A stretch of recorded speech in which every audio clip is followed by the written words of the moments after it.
Three. Hello, everyone, and welcome to the Concession Stand. I'm Wokey, and I'm here with Zen. Hello.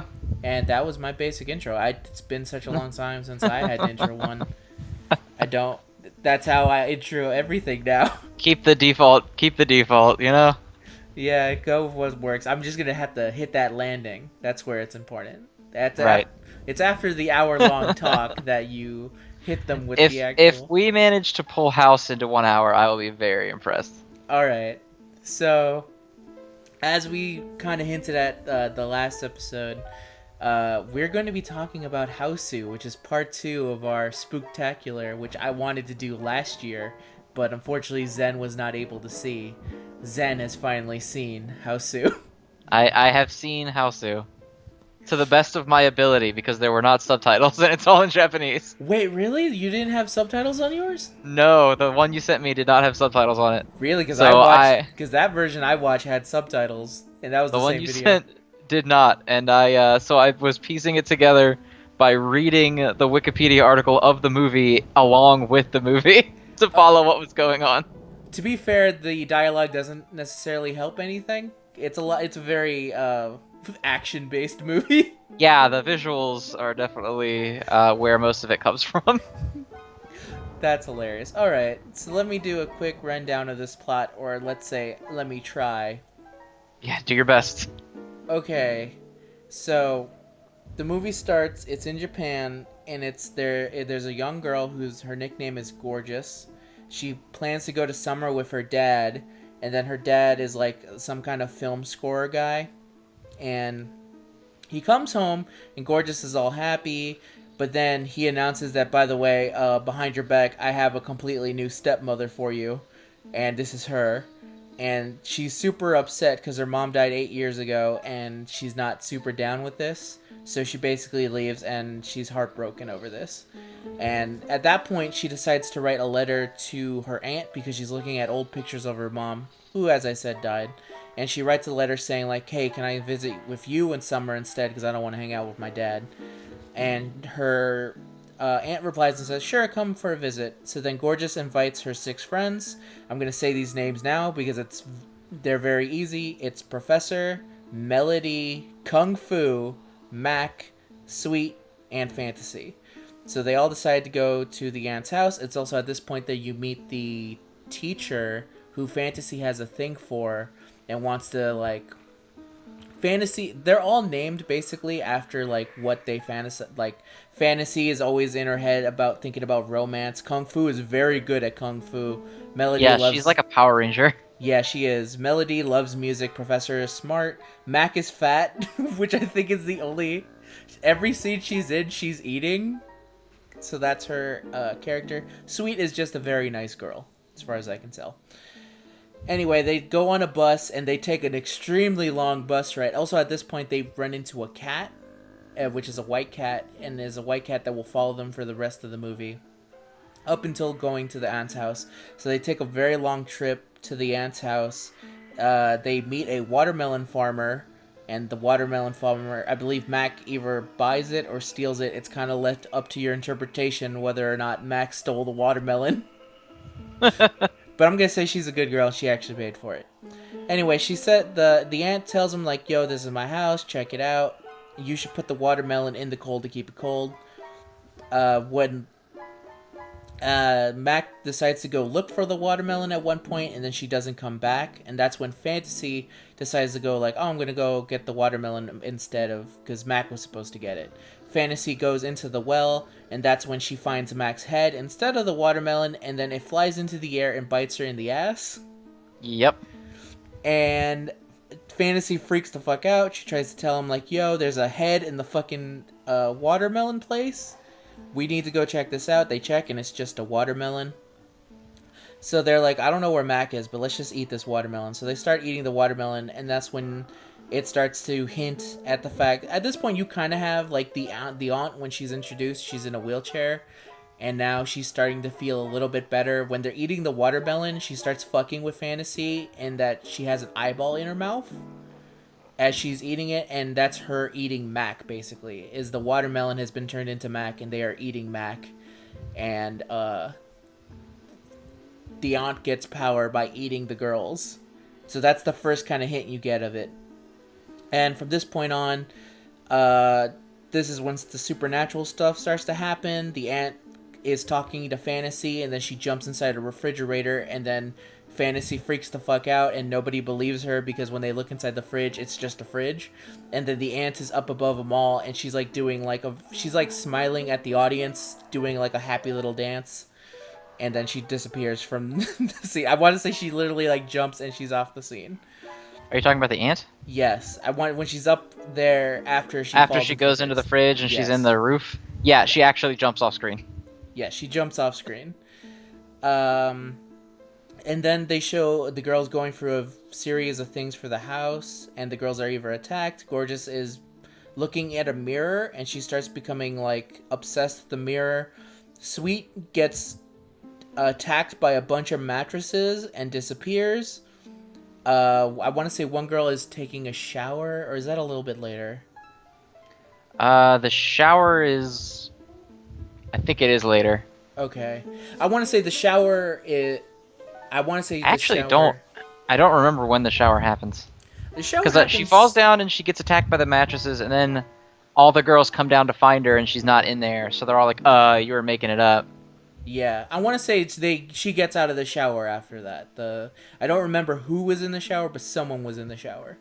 I only know 2 of them by name, so I don't know which one was in the shower. Yeah, Melody is also by the piano, and the piano... Oh, 3. I know 3 of them by name because I know which one Melody is.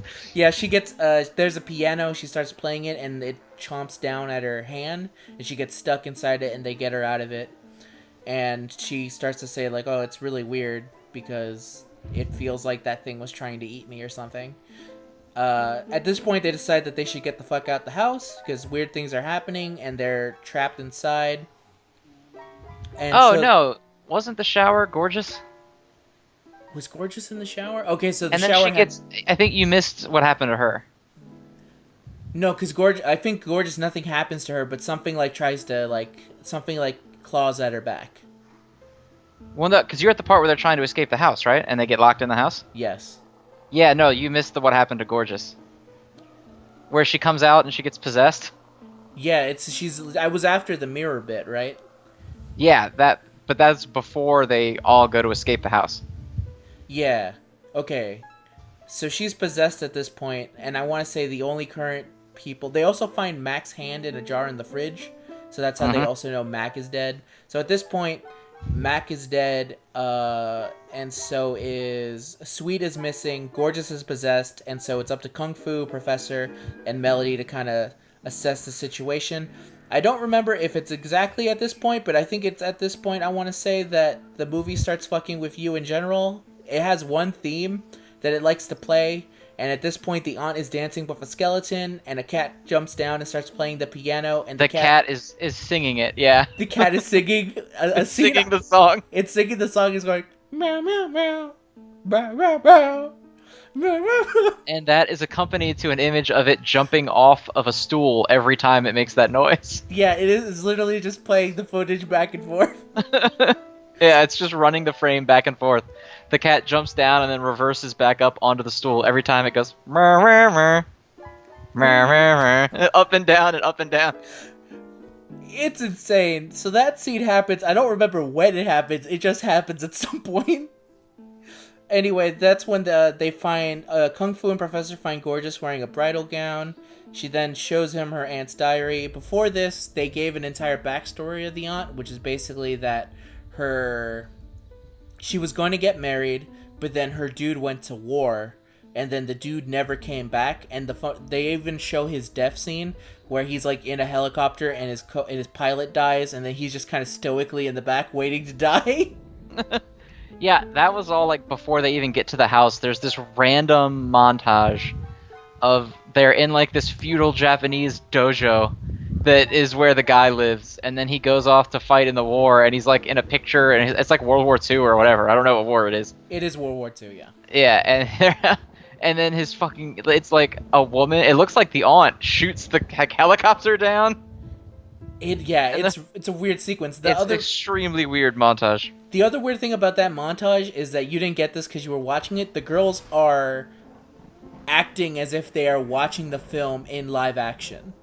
So the girls are watching the and reacting like, "Oh man!" It's like they just showed them this footage and said, "Say whatever the fuck you feel," and that's what they did. Anyway, at this point, Gorgeous is leaving the room. They find Sweet's body in the grandfather clock, and now that's when everyone is just super not fucking okay with being here. As they're reading the diary, they start to realize what's going on, in that the aunt is they're trying to figure out if there's a way to stop it, and they're not really finding it. I think they're understanding that the aunt, whatever it is, it's the aunt who's doing it. And so finally, before they can like, okay, so then Gorgeous shows up, and then Gorgeous explains that she basically died a long time ago because she was waiting for her fiance to come back, and since then she's been eating unmarried girls who show up at her house, and she's been a ghost for a very long time. And then that's when the house starts attacking them. Then Kung Fu starts like attacking everyone. I want to say there's like a long sequence where she starts fighting the house. She then goes outside, and then she fights Gorgeous for a bit, and then she comes back inside the house. It's like a long... and they play the same song every time she's about to start fighting. Diddle-oo, diddle-oo. No, yeah, that one, yeah. Every time Diddle-oo. she go fight. So randomly you'll see something happen, and it'll start playing that song, and she'll spin around and do the same pose, and then she'll start fighting, whatever the fuck it is. Yeah, it's great because like it will just be like, something's coming towards us. Doodle-doo. Yeah, and then Kung Doodle-doo. Fu fight it because she's like superhuman. Yeah, Kung Fu kicks the most ass out of any of these girls. Yeah, so they're fighting. She fights like painted up Gorgeous, who like it looks like a ghost now because she's all possessed. Yeah. And they like do these crouching tiger, hidden dragon leaps off of like tiny specks of wood. They like jump and land and flip off of them and everything. Yeah. She looks like a Power Ranger. It's like exactly that kind of combat, like old school Power Rangers choreography. 100%, and she eventually gets back inside the house. At this point, Prof has realized enough through reading that she needs to attack the cat. The white cat who has been throughout the entire movie is in a painting, and then Mac decides that she's going to attack the painting. But at this point, a light fixture starts eating Kung Fu, and so Kung Fu is basically dead. But then she kicks her legs off of the light fixture, and her legs, which are disembodied from her body, I should mention, are now kick the shit out of this cat. This cat painting. Yeah, they fly off in like a stereotypical Kung Fu pose, but they have no upper body, and they hit the painting. And then at this point, the cat starts vomiting blood. I should say before this, Melody was near the piano. I wanted to say she wanted to play it for fun, and then the piano eats her. So at this point, it's only Professor and Kung Fu and Fantasy alive. And then Kung Fu gets killed by the lights. No, she doesn't get killed by the lights. Her legs are still alive, but then a dresser drawer opens up, and the dresser drawer eats her. Oh, right. The legs are somehow still alive. Then the dresser eats the legs, and then they vomit blood. Yes. So then the blood starts filling up the house. Professor kind of just gets pulled under by a monster jar as she's trying to read the diary, trying to figure out what the fuck to go on.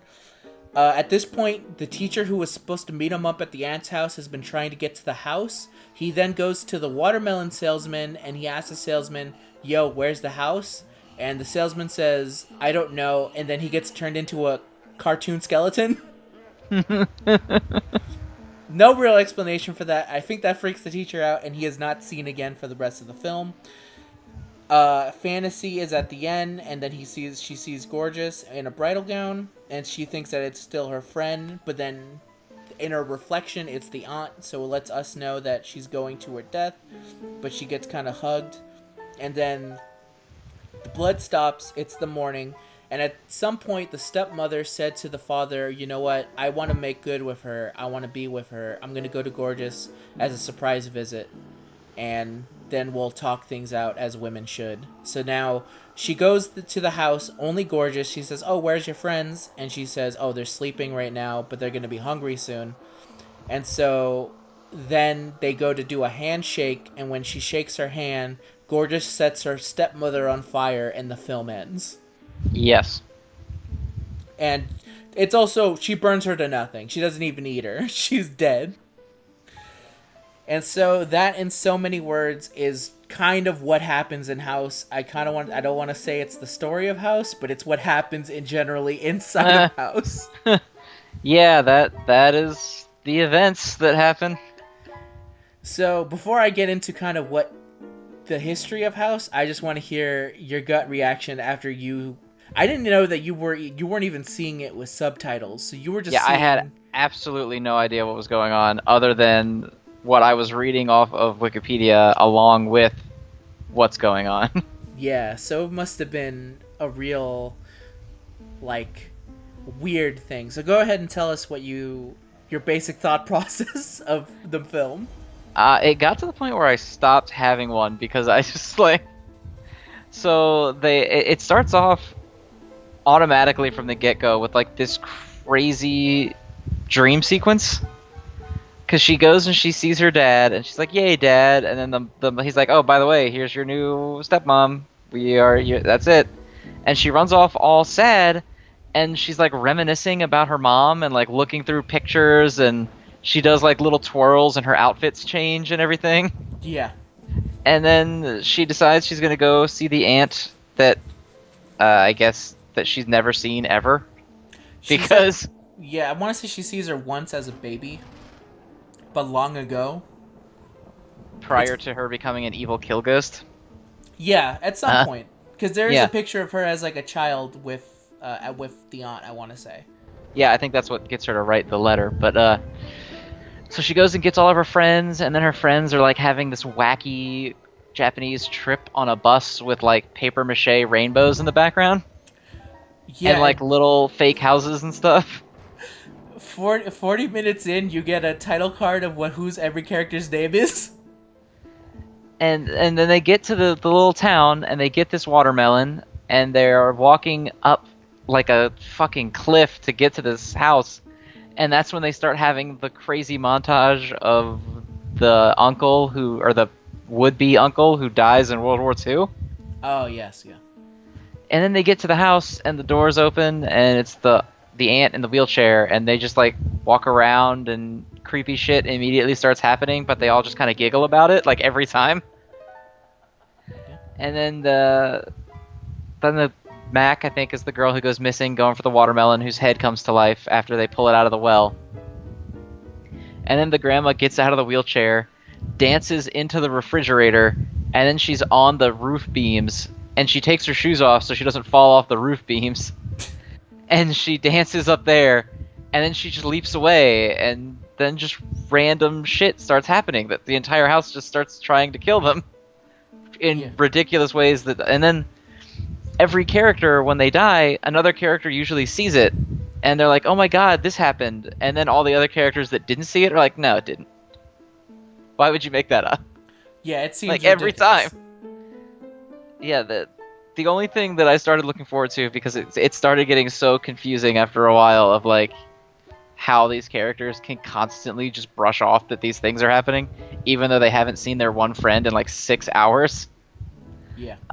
Was Kung Fu, and every scene that she's in is amazing. Yeah, at one point she starts chopping up wood for fun. Yeah, she's chopping firewood, and the firewood comes to life to try to kill her, and it plays the music, and she fights the firewood off, and then she throws her jacket up in the air and fights all the firewood and catches it, and then she just like poses and then goes back inside like nothing fucking happened. Like that was an average day for Like that's Kung just Fu. a thing that happens. Yeah, that firewood just tries to fight back normally. I want to see the prequel of Kung Fu, where Kung Fu is just living her everyday life, and then like random squirrels come to attack her, and then the song plays doodaloo, doodaloo, and then she's just That fighting it. it's the best. She is without a doubt the best part of the movie. She is Because my everything favorite. she does is hilarious. Like when they first walk in to the aunt's house, and they're just talking before anything bad happens, and the chandelier, something breaks off the chandelier. It's like trying to kill one of the girls, and it stabs through a lizard. And then another one falls off, and one of the girls screams, and it plays that music for the first time. And she like does a slow-mo karate leap, and she punches the chandelier out of the way. It's so good. Yeah, Kung Fu easily the best character, and also has the best moments because again, she has like borderline anime style, like she's technically half dead and she's still fighting. Yeah, like she tries to use the phone at some point, and the phone comes to life and wraps around her neck, Yeah. and it's choking her, and she like does these 12 twirls into a kung fu kick that kicks the phone off the wall, and she just poses and keeps going on with what she's doing. It's so good. It's honestly they could have cut some of the girls if only for more kung fu. Well, they set it up at the end like kung fu was gonna fight back against the house because she went and like the whole last maybe like 15 or so minutes, I lost track of time in this ridiculously surreal experience. Yeah. But once it drops to her, Professor and Fantasy, it starts being entirely focused on Kung Fu just going off and doing things. Like she runs out of the room and she's like fighting off furniture. Then she slams the door shut and fights the phone. And that's when she gets outside and starts fighting the possessed Gorgeous for a little bit. And then she finally gets back into the house and they're like, all right, we have to kill the painting. And she's like, all right, I'm going to kill the painting. And she goes to do a kick at it and then she just gets eaten by the lights. It's at that point that you realize that they're kind of screwed because literally their most strongest character has left them. Yeah, I mean, she still hit the cat. And then I guess the house was flooding with blood. I don't know because it was clearly just water, but they tinted everything red. Oh yeah, the special effects on this movie are top notch. I should also mention, I think the special effects people, the director basically wanted to make it look as unrealistic as possible, but also he didn't know how the effects would look until after they were done. So a lot of the times he would just like kind of, and you'll notice because there's a lot of blue screen, a lot of bad blue screen. It's because Terrible. a lot of the time he literally just painted up the girls a bunch. And then they were like, I don't know, kind of stand there for a bit and we'll see what happens. And then they did the effects and he was like, oh, this doesn't look like I thought it would. Yeah, it looks exactly like water, but it's red because the entire scene is tinted red. And there's Yeah. like red lights in the water underneath it. Also, when they kick that cat, a little cartoon cat comes out. Yeah, and the cat painting where it's like the normal looking cat painting and then also the evil looking cat painting with like the giant mouth. Yeah. And then you know that evil mischief is going to happen because two little green lights go off on the cat's eyes every time. Oh, yeah. The cat is also maybe my second favorite part because there's a part where the ant's on the wheelchair and she calls for the cat. And it's very clear that someone threw the cat off screen to get it to her. And yeah, so the whole movie's effects were like, I mean, it's an old movie, and I don't know how outdated those effects were by the time of the film. But holy shit, like when Melody gets eaten by the piano, it just cuts to like it's her head and like her tits, and then there's like a red Sharpie underneath them, and then they're gone. But then like her lower body is on the left side of the screen, and they're just like dancing. Yes, this is all true. This is all that happens. These effects are maybe, I want to say it didn't have the highest budget possible. I'll save that for the end. But yeah, the effects are something else. They're fucking weird. Like there's like a line between when something's good and something's bad, and these are just fucking weird. Yeah, they're like right in the middle where everything is just kind of unsettling. Like at some point, all the girls are dying, and it cuts to the ant dancing with like a science class skeleton. Yeah, and the skeleton is And putting they're his just hands up in the dancing. air. Yeah, and the skeleton's like putting his hands up in the air and clapping. And she's like doing this little old person dance, and then she like looks at the skeleton and is like, and then they're still dancing. And then the aforementioned amazing cat scene. Yeah, that's during the cat singing, where it's just jumping off the stool over and over again. It's so hilarious what happens. I forget that happens every time I watch this movie, and I've also seen this movie 5 times. And every time it gets me, because every time I forget that happens. No, it's fantastic when the cat is just him jumping off, and they replay the frame of it jumping off, and then they reverse it, so he's like backwards jumping back onto the stool. And it's the same song every time. There's only like 2 songs in this movie. It's the Kung Fu song, and then the song that Melody plays on the piano. That is like, I guess, the aunt's song. It's basically the theme. It's like, ba ba ba, ba, ba, ba. But yeah, it plays the same songs over and over again, almost as if to drive you insane. Yeah, the whole movie feels like it by design is trying to be as trippy as possible. Yeah, like the opening when this stepmother makes her intro is it feels like at the end she's ready to sell you some like hair products. Yes. Like her intro is insane. It's like I want to introduce you to someone. Hello. And it's like, And like when Kung Fu dies, it does the same thing it does with Melody, where like her head is on the in the middle of the screen, and then like her tits are in the upper left of the screen, and then her leg is spinning in the bottom right of the screen all at the same time. yeah. There's also a scene I think near the end where they show all the girls in there, and so they're just all mess of body parts everywhere. And yeah, this. So, having said all that, how do you feel about the film? It was all right. It certainly It, is an experience. I didn't like hate it. Mhm. I could see why a lot of people probably would when watching it. They would probably think it was stupid. Oh yeah. It was certainly an experience. Yeah, definitely. And if for anyone who hasn't seen it, you should definitely track it down and see it. It's worth a watch. Funny enough, the Criterion collection is where is the version we saw. So Criterion was like, no, this movie needs to get a wide release. This needs to be seen by more people. Yeah, and I read up about it a little bit because obviously I was using Wikipedia to understand the plot, so I was also reading the rest of it. Apparently, when it first came out, everyone was like, "Nope," like it got almost no attention in Japan at all. And Well, then when it went to America, that's when it started getting a lot of buzz. yeah. So here's the basic story of it, because this movie has its own story, and then the story of its build-up is even more interesting. First of all, it was written by a commercial, a guy who directs commercial, when he asked his daughter, "What do you find scary?"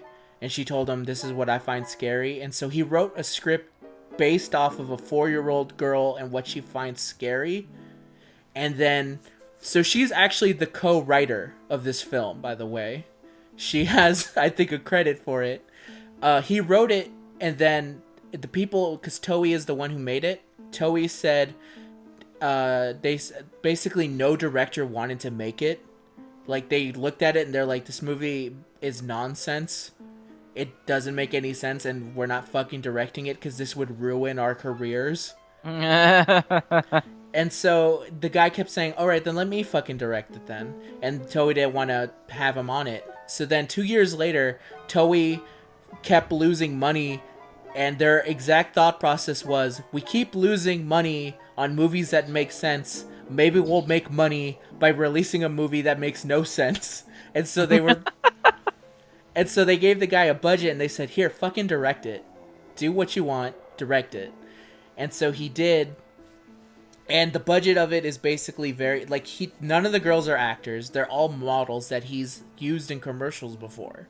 And a couple of them are also friends and in bands. So no one there is actually, I think, a legit actor. They're just people that he knows. And then the way they kind of did effects were like haphazardly slapped together. Like sometimes he wouldn't know how it was done. It was purposely cartoonish. He also had a directing style, which is crazy in that I think for one scene, a girl had to be nude and she felt uncomfortable. So then, I want to say it was Gorgeous got nude to help make her feel comfortable, and then he saw that and said, you know what, you should also get a nude scene, and then they added the shower scene. Also, Fantasy rips off Gorgeous's top at the end as well. That's right, that she does. So there's a lot of like random nudity to show up here. So then finally the movie gets made. It comes out. It actually does well in the box office. And then in the weirdest thing ever, the nation of Japan is embarrassed by the fact that they went to go see this movie. And so they're like, we're not going to talk about this anymore. Okay? Is everyone just going to be okay with that? Cool. And for years, it basically went like not known very well because it never came over here. And then finally some American dudes saw it and they were like, holy shit. You guys made this? this needs to be over here. And once it was brought over here, it kind of got a cult status. It finally got like a little bit more recognition for just being like a fucking weird fever dream of a movie. It is bizarre to look at, because again, the first 30 minutes, if you see this, you would think you're about to watch like a very quirky romantic comedy. Yeah, it starts that way, and then she completely shifts gears.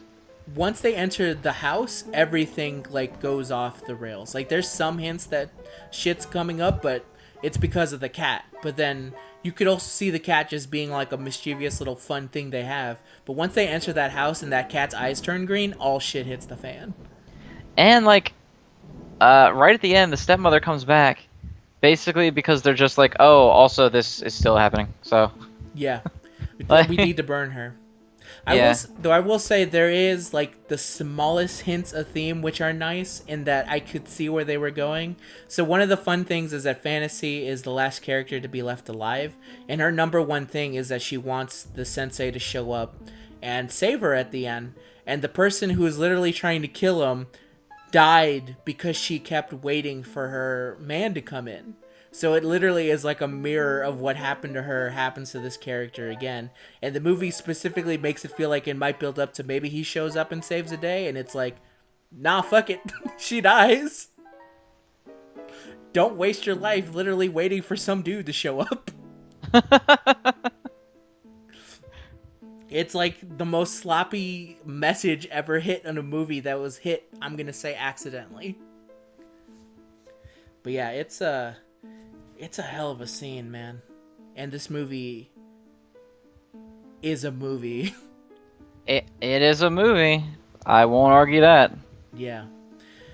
And as someone who likes to track down these specific kinds of movies and just watch them because they're like weird and fascinating to think about, especially this movie, like you hear about Japan weirdness, like people watch JoJo and go like, oh, that's weird. This movie is weirder than that, because at least I feel JoJo makes some kind of stylistic sense. This makes no sense. Yeah, no, it's pretty much completely random from the beginning. It is kind of coherent from like right at the start until they start that trip to the aunt's house, and that's about the point where it's like, okay, yeah, things are. We're not doing this anymore. Yeah. Yeah, suddenly Kung Fu is able to do things that I had no idea that she could do. So Yeah, and once it gets going, it's like, okay. I think it kind of makes sense up to when the watermelon girl is killed. Oh yeah, up till Mac's death. Yeah. And then you're kind of still like, okay. And then right at the point where the aunt like opens her mouth and she's got the eyeball in her mouth is when it's like, all right. Yeah. All right, yeah. I'm out. There None is of also, this makes any sense anymore. There is also a scene later where she's eating Sweet's hand. Like she's just taking a giant, like it's a turkey leg, just taking big chomps out of it. And yeah, apparently she only kills unmarried women. Yep, only unmarried. So if you're married, she won't touch. That's why she. Oh, that's probably why she burned the stepmother.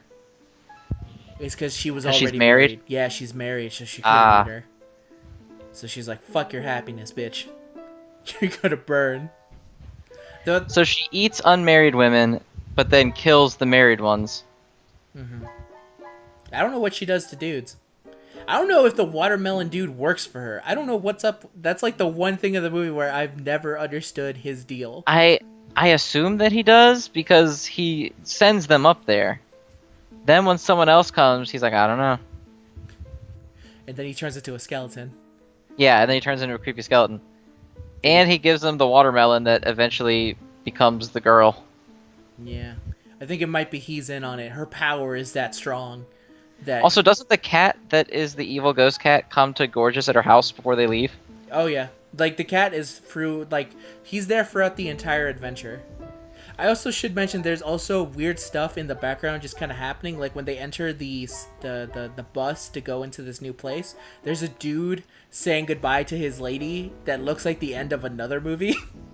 Yeah, there's a lot of random cuts to just like a city. Yes. And nothing comes out of it. Nothing ever does. There's like a constant like billboard theme where they're like behind billboards and then behind them is the actual countryside. Yeah.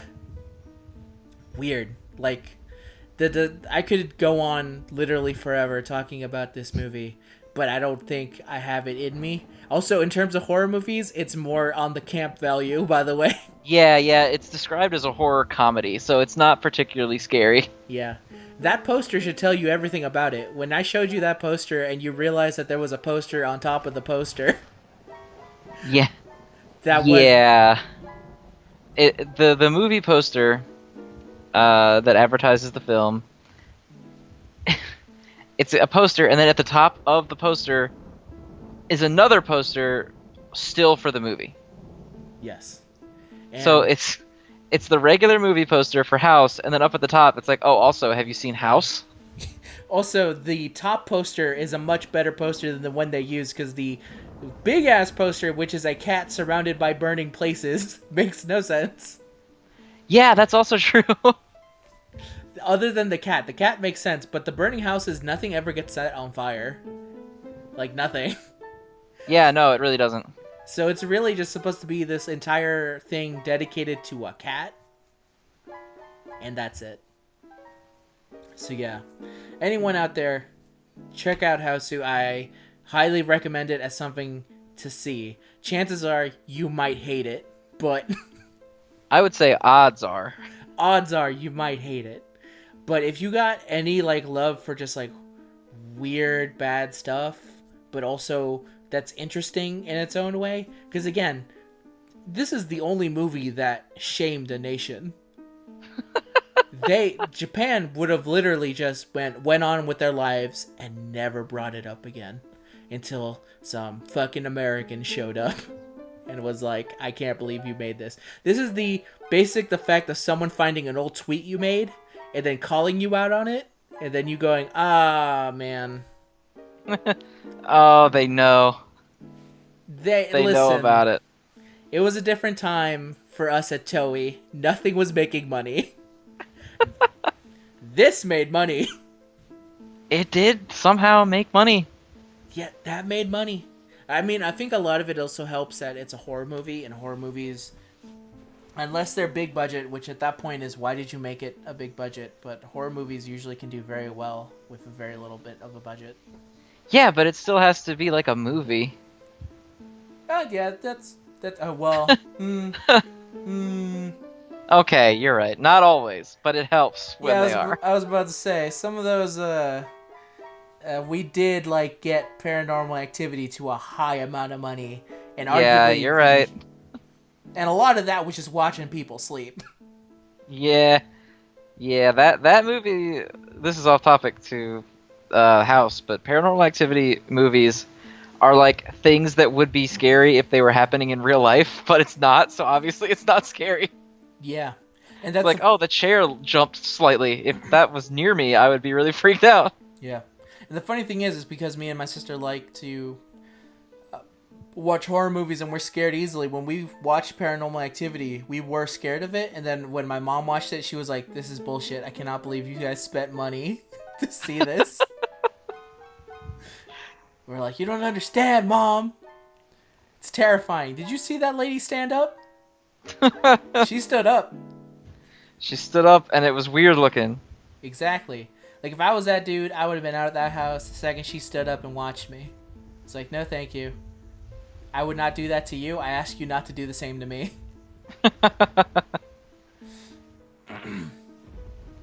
So yeah, I want to say that's Hausu. There's a lot to say about it, but also it's kind of hard to talk about. Yeah, it's hard to talk about because it's so out there that I can't put it into a coherent explanation that you will then hear and go, oh, okay. No. And for all the people know, we're making this up. Like, no one would ever make a movie where a lady danced with a skeleton while a cat went around going, meow, meow, meow. Meow, meow, meow. Yeah, no, it happened. I don't know what to make of the fact that it happened. I can't, like, help you with that, with understanding that. But it did happen. As your witness, it happened. Yeah. And now the only thing... I think the only, personally... Because I do like to watch Hausu, but I think the next time I see it, it has to be in IMAX. I had to find someone willing and stupid enough to go like, we're doing a wide screening of Hausu, and we're doing it in IMAX. The movie is not built for IMAX, so really what you're gonna The hear in movie is loud. not built for anything. No, it's kind of surprising that it was built at all. But I would see it gladly in IMAX only to hear in loud bursting. Like, I want it so loud that everyone in other theaters can hear Kung Fu's theme when it plays. Like, I want it that. Also, here's the fun thing. Because they keep using the same sounds over and over again, when you're done with this movie, you will have that song stuck in your head. Oh yeah. Like, I think after every time I watch it, like, I have the...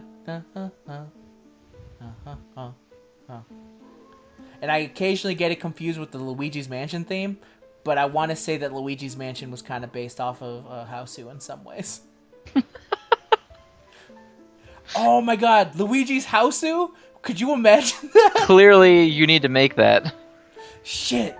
Alright, we're not releasing this. I gotta make Luigi's... Before Nintendo catches wind and makes it themselves. I know, I'm almost positive Miyamoto watched Hausu, because how else would you explain that piano in Mario 64? The piano that comes to life with the teeth? Yes. That's the first thing I thought of when the piano started eating her, was the Mario piano. In my mind, Miyamoto went to that movie, and he didn't talk about it because he agreed with the nation of Japan that it should be forgotten, but slyly he started weaving it into the Mario fiction. So Hausu is part of Mario lore now? I would say so. Like, especially with Luigi's Mansion, and when you think about Luigi's Mansion as a game that's literally built around the premise of these ghosts don't want to kill Luigi, they just kind of want to fuck with him. Except she does kill them. Oh, she does kill him, but wouldn't it be better if the boos tried to eat Luigi? Or worse, if, actually, you know what? If Luigi had the same kind of fantasies about, like, Daisy coming in to rescue him or something. It's not Mario, because Mario's the one who's, like, missing. But he had, like, in the middle of Luigi's Mansion, after a tough fight, he just imagines, like, Daisy on horseback trying to come to his rescue. And then he wakes up and he sees Egad and he's like, get your shit up, bro. You gotta go fight this Eskimo ghost that is hanging around here. This movie reminds me a lot of the early the early era of like video games, where shit was just you did whatever the fuck you wanted, and it was just like the wild wild west out there, and no one had any rules. Actually, This yes. is like that, but for movies. You're right, because there's totally like, for an example, and this won't be out by the time we get there. I played some Kid Dracula with D-Free a little while ago, and in it there's a scene where, and this is supposed to be a horror game of some kind, and in the middle of a swimming level, one of the scary enemy ideas that they came up with was a dude who just likes to swim back and forth a bunch. And it's literally like the idea of like design was just not. It's like the Wild Wild West. It's like whatever, just put that shit up there. It'll Yeah, be just fine. fucking do it. Who gives a shit? Just do it. Yes, and I could totally see that being the same way. It's like, all right, we don't understand the concept of jumping, so let's see if this works out. Okay, I guess it didn't. Oh well. Congrats, now we have Glover. It's about a glove, and he's fighting an evil glove, and when he snaps his fingers, he changes the ball into a crystal, and if you're not careful, the crystal will auto-kill you. Congrats! We made a game. This is a video game. We did it. So our main character is called Buck Bumble. We don't really have any concept besides the song that just kind of goes Buck Bumble. Alright, funded. Let's do it. We got it. Made. I can't believe how accurate you are right now with what Hausu is. Yeah, that's exactly what it is. It's like back on the N64 when you would look at N64 games and go, "What the fuck? Yeah, what the fuck were they What is thinking? this?" I don't understand this. It's like it's the same with any kind of medium before it becomes like so popular that it loses its soul. Yes. Hausu was definitely a game or a movie with soul that had soul. Yeah, to be fair, up to that director's credit, He put his money where his mouth was. He made the movie he literally wanted to make and nobody else made, and he made it successfully, and was like, it didn't kill his career. He still works. So he was basically like, first of all, fuck y'all. None of you were right about my movie. Also, it made money. I'm going to continue directing, putting up the middle fingers. Pretty much, yeah. And I respect that for him for that. So yeah, that's Hausu. So Zen, I think it's time to talk about our next coming up attractions. I'm pretty sure Yes. that's not how you pronounce it, but It is not. I think it's just coming attractions. let's talk about our coming attractions. Our coming up attractions. Coming up, coming Anyway, soon to a theater our- near you. Yes, our coming attraction. We are going to poll the audience on this one because, frankly, we don't know. Yeah. So, anybody watching, go on to Twitter, either mine or Wokey's or both, Yeah. and let us know what you would like us to talk about for our final Spooktacular movie in October. Yes, and this will be it can be anything, as long as it's horror related. I'll say it can be super spooky. It can be Scooby Doo. It can't be Charlie Brown. We did Charlie Brown last year. Check out our last year's Spooktacular. Charlie Brown and the Great Pumpkin Charlie Brown. Yes. Yeah, the Great Pumpkin Charlie Brown. So we won't be doing that again. The easier it is for us to see it, the better, I'll say. Yeah. If it's something that Wokey has to pull off and put on Google Drive with no subtitles for me to watch, maybe not that. Yeah. So, But- and I'll also say that let's keep it like less torture focused, because if we wanted to go that way, I could easily share a bunch of ones I've seen with Zen, but that would not be fun conversations. You throw us your recommendations, we will check them out, and we will pick the one that we like the most. Yeah, and then maybe you'll get a shout out if we remember. We to do remember that. who recommended it, yeah. Exactly. All right. I think that's it. Is there anything else you'd like to say before we head out? I think that's about it, guys. Go watch House, not because it's an extremely quality film, but because that is an experience that everyone should have at least one time. It's like the Vietnam War. I don't know if everyone should experience the Vietnam War. They shouldn't But, have, by the way. I want to take my stance. I'm anti the Vietnam War. Those hippies were right. Anyway, always remember to support your local concession stand. Goodbye, everyone. Goodbye, guys. See, I told you I remember it. You did it.